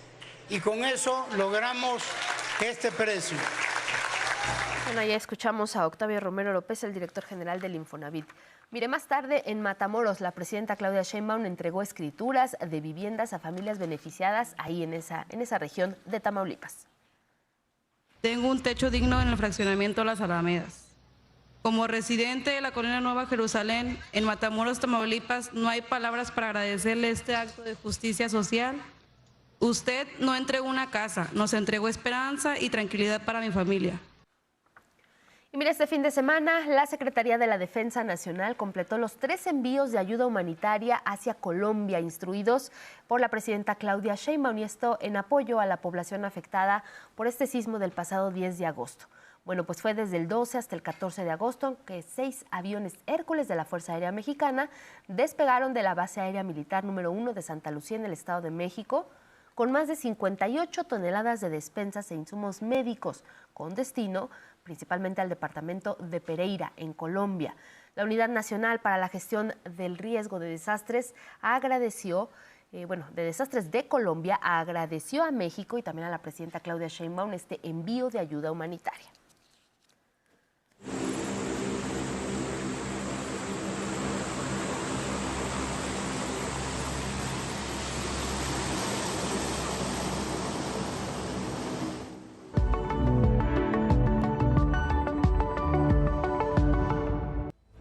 Bueno, vámonos ahora con información internacional. Mire, la política migratoria del presidente de Estados Unidos, Donald Trump, vuelve a estar en el centro del debate. Y es que el Departamento de Seguridad Nacional norteamericano prevé destinar hasta $20 millones a la incorporación de una nueva arma para los agentes de ICE. Gas lacrimógeno, toletes, fuerza bruta y pistolas de goma son algunas de las armas que las fuerzas de seguridad en Estados Unidos han usado para someter a personas migrantes.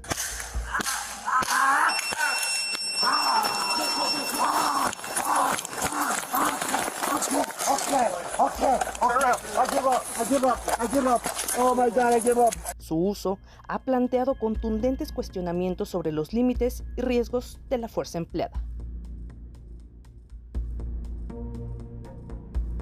Del contacto directo se ha pasado a dispositivos que permiten afectar a una persona o contener a un grupo a distancia. Ahora, la agencia pretende sumar una herramienta más, el dispositivo Glove, según sus siglas en inglés, un emisor de generación de descargas de bajo voltaje, utilizado en las cárceles de ese país. La discusión sobre su uso se da en medio de una política migratoria que ha elevado el número de agentes, el presupuesto y las metas de detención, medidas impulsadas por el presidente Donald Trump.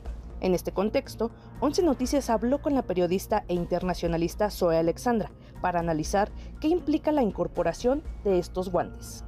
Yo creo que está enviando el mensaje que no importa la oposición y lo que digan las calles en el Congreso, nosotros aquí tenemos un plan y lo vamos a cumplir. La adquisición apunta a un ICE cada vez más equipado para operativos de bajo perfil. Entonces, curiosamente, ellos están tratando de responder a críticas sobre la fuerza que ellos están usando en las detenciones de los y las migrantes. Entonces, eso, digamos, es tratando de disminuir la intensidad de esos enfrentamientos. El Departamento de Seguridad Nacional de Estados Unidos los define como dispositivos de distracción y desescalada conductiva. La adquisición de estos nuevos dispositivos, que ICE prevé entregar a sus oficiales y agentes en 2027, tiene un valor estimado de $10 a $20 millones. El objetivo, dicen, son activistas, periodistas o cualquier grupo o comunidad que haya sido señalado por la administración Trump. Es para dar miedo, es para provocar temor en las comunidades. Por ahora, el dispositivo sigue en etapa de adquisición, pero su incorporación marca un nuevo capítulo en la estrategia de fuerza del ICE, cada vez más cuestionada dentro y fuera de Estados Unidos. No van a poder romper esa solidaridad que se ha sembrado en ese país, en unirnos y defender a los que son más vulnerables hoy en día. 11 Noticias. Bueno, nos vamos a Colombia. Mire, se cumple una semana de este terremoto de magnitud 7.4 que azotó pues aquel país. De acuerdo con las autoridades nacionales, hasta el momento se registran lamentablemente 287 personas que perdieron la vida, 4.147 personas que resultaron heridas y 194 más que continúan desaparecidas. Además, las lluvias continúan causando estragos entre la población damnificada. Por ejemplo, la noche de este domingo afectó a quienes se encontraban en el albergue del Parque Olaya Herrera, el más grande de la zona de Pereira, esta ciudad que ha sido la más afectada por este sismo, por este terremoto. Por otra parte, también luego de que el presidente de Colombia fue cuestionado por no permitir el ingreso de ayuda de países con los que no coincide ideológicamente, ahora ya anunció que va a recibir alrededor de $32 millones provenientes de David Vélez, el fundador del Banco Nu allá en Colombia. Las máquinas Trascabo recogen los escombros en Cali, en Pereira, en Quibdó y en Manizales. Esto luego de que las autoridades suspendieron en distintas áreas afectadas las labores de búsqueda de sobrevivientes en los edificios colapsados en el terremoto del 10 de agosto. El presidente Abelardo de la Espriella fue interpelado en la localidad de Buenaventura. Ahí le reclamaron entregar balones en lugar de atender a personas afectadas por este sismo. El presidente viene a una ciudad donde la salud está colapsada, la educación está colapsada y le trae balones a la gente como si nosotros nos fuéramos a parar encima de los balones. Mientras tanto, los niños están allá en el hospital, en la clínica. Aquí tenemos crisis en salud, crisis en educación. Se cayeron 26 colegios, 26 colegios. El hospital está colapsado en salud. Mire, este 2026 se han registrado varios terremotos en todo el mundo. Destacan los más recientes, pues Colombia, Indonesia, España, con magnitudes que van desde 5 hasta 7.4, por supuesto, y desafortunadamente causando víctimas y daños materiales. Les hacemos un recuento a continuación. En distintas regiones del planeta se registró una intensa actividad sísmica este fin de semana.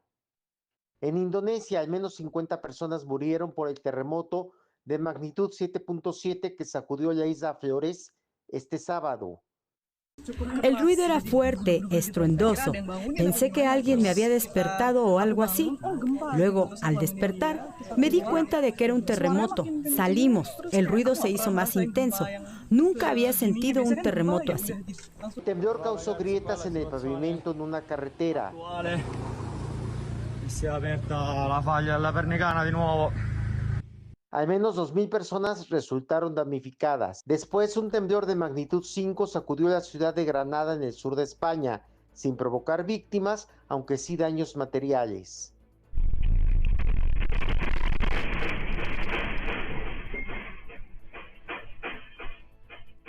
En Italia, un temblor de magnitud 3.9 sacudió los alrededores del volcán Etna, en la isla de Sicilia, provocando daños en carreteras sin causar muertos ni heridos.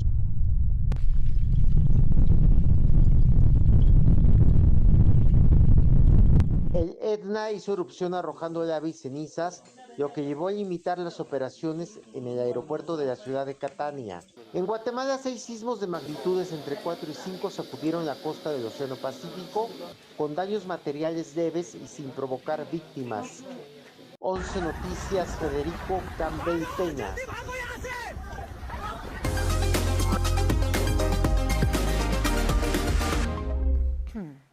Bueno, momento de hablar de ciencia, tecnología, medio ambiente y mucho más con Itzel Gómez Gorrola. ¿Cómo estás, Itzel? Buenos días, bienvenida. Hola, Angie, ¿qué tal? Muy buenos días también allá en casita y a quienes nos escuchan. Pues iniciamos la información con, las y los campesinos de nuestro país han ayudado a capturar más de 16 millones de moscas del gusano barrenador del ganado en diversas partes del territorio. Así lo informaron las Secretarías de Agricultura y la del Bienestar, esta última a través del programa Sembrando Vida. Y también precisaron que como parte de la estrategia para contener esta plaga se ha recurrido al apoyo de las personas que trabajan directamente en el campo. Son alrededor de 400,000 campesinos y campesinas quienes han ayudado a construir y colocar 600,000 trampas para contener esta mosca. Las trampas se han realizado con botellas de plástico reutilizadas y un atrayente orgánico. Este fue elaborado con hígado de res y agua que atrae a las moscas al interior y no las deja salir.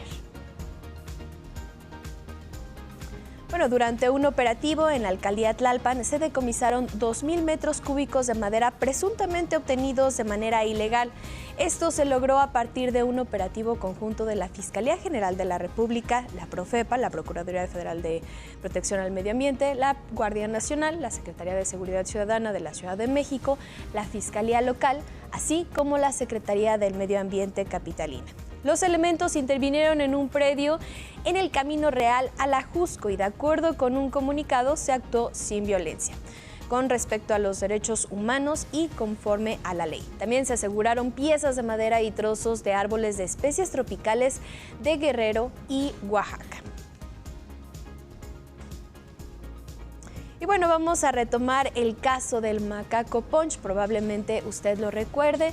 Bueno, nuevamente se ha vuelto viral en las redes sociales debido a que se han presentado algunas disputas con los ejemplares con los que comparte su hábitat en el zoológico de Ichikawa, en Japón. Estas son algunas de las escenas que se han difundido recientemente.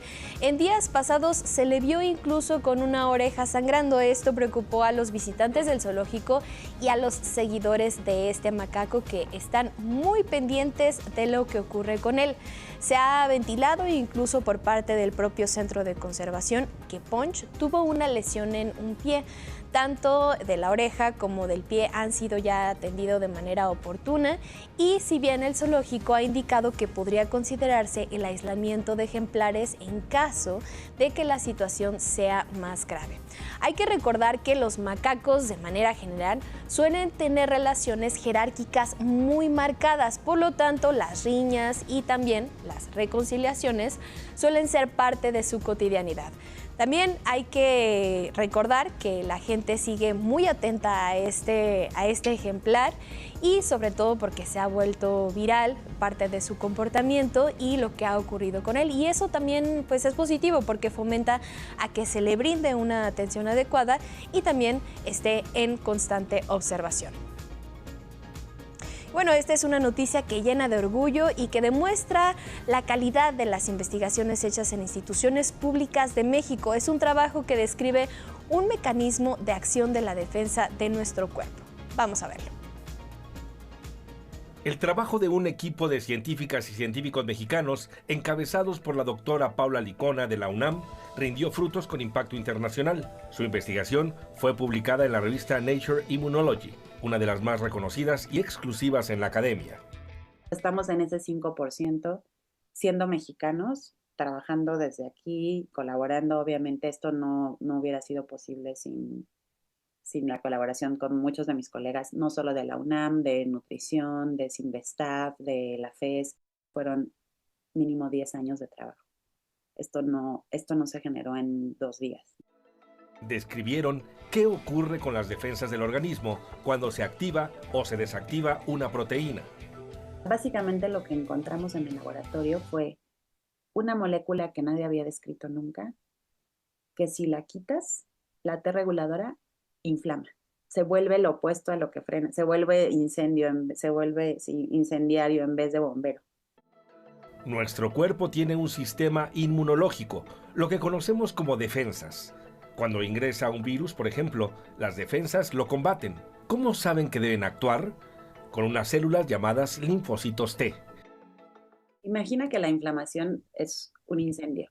Los linfocitos T reguladores son los bomberos. Son como los bomberos, frenan la inflamación y pueden frenar esa inflamación impidiendo que otras poblaciones de linfocitos proliferen y se activen o que otro tipo de células como células dendríticas. Cuando se elimina una proteína determinada, las defensas ya no saben cuándo activarse y el cuerpo se enferma. Lo comprendieron con modelos animales. Si no tienes a FOXP3, no tienes linfocitos T reguladores y lo que le pasaba a ese ratoncito es que tenía esplenomegalia, o sea, vasos más grandes, ganglios más grandes, tenía autoinmunidad, tenía inflamación en todos los tejidos. Este trabajo abre nuevas rutas para enfermedades autoinmunes, el cáncer, incluso nuevas terapias. 11 Noticias, Rafael Guadarrama. Es todo en 11 Lab. Angie. Bueno, gracias, Itzel. Queda pendiente hablar de Punch, pero bueno, ya Claro te vemos sí. mañana. Gracias. Lo hablaremos en otra ocasión. Nos vemos. Así es, gracias, Itzel. Buen día. Y ahora nos vamos hasta Palacio Nacional, a la conferencia matutina. Bueno, regresamos al estudio de 11 Noticias, tenemos más información. Mire, los recientes sismos que sacudieron Venezuela y Colombia, ambos de gran magnitud y que dejaron lamentablemente un importante saldo de víctimas, han generado inquietud en si esto se puede relacionar con nuestro país. Es por ello que investigadoras e investigadores de sismología del Instituto Politécnico Nacional descartaron que estos movimientos telúricos registrados en Sudamérica incidan en nuestro país. El científico politécnico Omar Cristian Chávez Hernández señaló que los terremotos de Colombia y de Venezuela se originaron principalmente por la interacción de las placas de Nazca y la sudamericana, mientras que México se encuentra en un contexto tectónico diferente. También destacó la importancia de fortalecer la prevención, mantener actualizados los reglamentos de construcción, realizar simulacros y contar con planes familiares de protección civil. En nuestro país, a partir de los sismos ocurridos en 1985 y 2017, se han reforzado los planes de construcción, por lo que este especialista politécnico resaltó que México cuenta con experiencia en materia de prevención y alertamiento sísmico, que puede ser compartida con otros países de la región. Bueno, mire, vamos a retomar información internacional. En Brasil, este domingo arrancaron formalmente las campañas presidenciales rumbo a las elecciones de octubre próximo. Ante decenas de miles de seguidores, el actual presidente Luis Ignacio Lula da Silva prometió que de ser reelecto va a defender la soberanía de Brasil frente a amenazas del extranjero. También este mismo domingo, el ultraderechista Flavio Bolsonaro, quien es apoyado por el presidente de Estados Unidos, Donald Trump, inició su campaña ante muchos menos seguidores que Lula da Silva. Lo hizo en la playa de Copacabana, en Río de Janeiro. Bueno, pues en ese mitin ondeó una bandera de Estados Unidos y amenazó con militarizar el combate a organizaciones delictivas. 13 candidatos se van a enfrentar en la primera vuelta de estas elecciones presidenciales y será el próximo 4 de octubre. Bueno, y nos vamos hasta Egipto, a El Cairo, porque mire, allá Jared Kushner, el yerno del presidente de Estados Unidos, Donald Trump, se reunió con el representante del grupo Hamas, Khalil al-Haya, y también con los mediadores egipcios para acelerar la aplicación del plan para Gaza impulsado por Donald Trump. El delegado de Hamas reiteró su compromiso de completar el plan de 15 puntos para comenzar la reconstrucción de la Franja de Gaza y acelerar el retiro del ejército de Israel. En tanto, Jared Kushner insistió en comenzar el desarme de Hamas y reiteró que el plan para Gaza no está sujeto a negociación. Así lo informó la televisión de Arabilla. Este lunes se va a reunir con el primer ministro de Israel, Benjamín Netanyahu, para discutir la implementación del acuerdo de Gaza. Vámonos con otros asuntos. Mire, han pasado más de 50 años del golpe de Estado en Chile en 1973. Hay un libro de nombre La luz de la herida, Memorias del exilio chileno en México. Y este libro recuerda las voces de aquellas personas que se vieron forzadas a buscar refugio en varias partes del mundo. ¿Qué puede salir de una herida del exilio? ¿Qué puede haber dentro del dolor que siente un pueblo que crece, se desarrolla y renace fuera de su territorio? Esas son algunas de las interrogantes que Rodrigo Navarro Buscovich plantea en su libro La luz de la herida, Memorias del exilio chileno, que escribe como intelectual y desde su experiencia personal. Así lo explicó la historiadora Gabriela Pulido en la presentación de la obra durante la Feria del Libro de Antropología e Historia. Rodrigo vivió el exilio en su familia, fue una experiencia que él vivió. No viene del exilio, digamos materialmente, pero él viene del exilio. Un exilio que, como casi todos, nace de una injusticia y una tragedia histórica. El inicio de la dictadura de Augusto Pinochet en 1973, que causó el asesinato y el derramamiento de sangre de miles de chilenos y chilenas. El recuerdo de la sangre de los asesinados durante el golpe de Estado, de los torturados y ejecutados en el Estadio Nacional y las cárceles clandestinas, de los héroes no de la independencia, sino de los que habían dado sus vidas por la unidad popular, por sus convicciones e ideales políticos. Miles de víctimas sobrevivientes viajaron a otros países huyendo de la violencia de Estado sistemática que inició Pinochet en contra de las disidencias. Muchos de ellos y ellas se refugiaron en México, se establecieron en nuestro país y echaron raíces. Eventualmente esas familias tuvieron hijos como yo, hijas, que logramos acceder a la educación pública, nuevamente gracias al cobijo del Estado mexicano que en este país tiene la educación pública y gratuita y de buena calidad. Las memorias del exilio nos ayudan a entender que ante el regreso de la derecha en América Latina, la memoria es el mejor antídoto. Con imágenes de Eduardo Casanova e información de Ingrid Sánchez, 11 Noticias. Bueno, y en información generada hace unos momentos, la presidenta Claudia Sheinbaum confirmó el fallecimiento de 2 personas de nacionalidad mexicana, esto allá en Colombia, a consecuencia de este sismo magnitud 7.4, que como lo hemos venido informando se registró hace exactamente una semana. Bueno, pues la presidenta lamentó los fallecimientos y afirmó que será la Cancillería quien se mantiene en contacto ya con los familiares para ofrecerles todo el apoyo. Así lo dijo. Y hay 2 mexicanos que lamentablemente fallecieron y la Cancillería está en contacto con ellos, con las familias, incluso las familias se llevaron para allá y se les está dando todo el apoyo. También recordó que nuestro país sigue enviando apoyo a Colombia, principalmente despensas. Bueno, y ahora nos vamos con un resumen de noticias. Mire, como le mencionábamos, la presidenta Claudia Sheinbaum habló este lunes nuevamente sobre el uso excesivo de dispositivos móviles y plataformas digitales por parte de niñas, niños y adolescentes y el debate nacional para poder regular el uso. Señaló que debe haber alternativas para asegurar que no se vean contenidos nocivos. En muchos lugares del mundo están regulando. La pregunta para todas y todos los mexicanos es cómo nos ponemos de acuerdo para regular el contenido de las redes y si no es el contenido, por lo menos la forma en la que se diseñan los algoritmos para evitar problemas con nuestras niñas, niños y adolescentes. Aquí en la Ciudad de México hoy arrancó una de las 3 fechas para realizar el examen de control presencial de ingreso a licenciatura por parte de la UNAM. Miles de jóvenes se dieron cita desde muy temprano en el Palacio de los Deportes para esta prueba.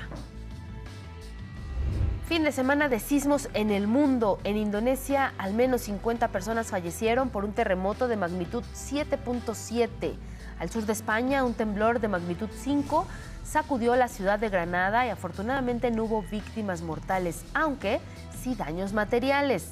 En Italia, un temblor de magnitud 3.9 sacudió los alrededores del volcán Etna. Aquí en Latinoamérica, en Guatemala, se sintieron 6 sismos de magnitudes entre 4 y 5. Algunos de estos sismos con algunos daños materiales. Y en los deportes, gracias a su victoria de 20-19 contra Gran Bretaña, la selección mexicana femenil de flag football consiguió su pase directo a los Juegos Olímpicos de Los Ángeles 2028. Con este resultado, además, se llevaron la medalla de bronce. Bueno, pues felicidades a las chicas, ya lo comentamos más temprano. Por lo pronto, pues es todo en este espacio informativo. Gracias a quienes nos siguieron a través de Radio Instituto Politécnico Nacional, también a través de las redes sociales. Saludos hasta Tecámac en el Estado de México, a Morelos también, a Ciudad Nezahualcóyotl igual, en el Estado de México. Saludos también hasta Poza Rica, Veracruz. Gracias por todos sus mensajes, los leemos con mucho gusto. Agradecemos a Vanessa Salazar por su interpretación en lengua de señas mexicana. Que tenga un excelente inicio de semana. Buenos días.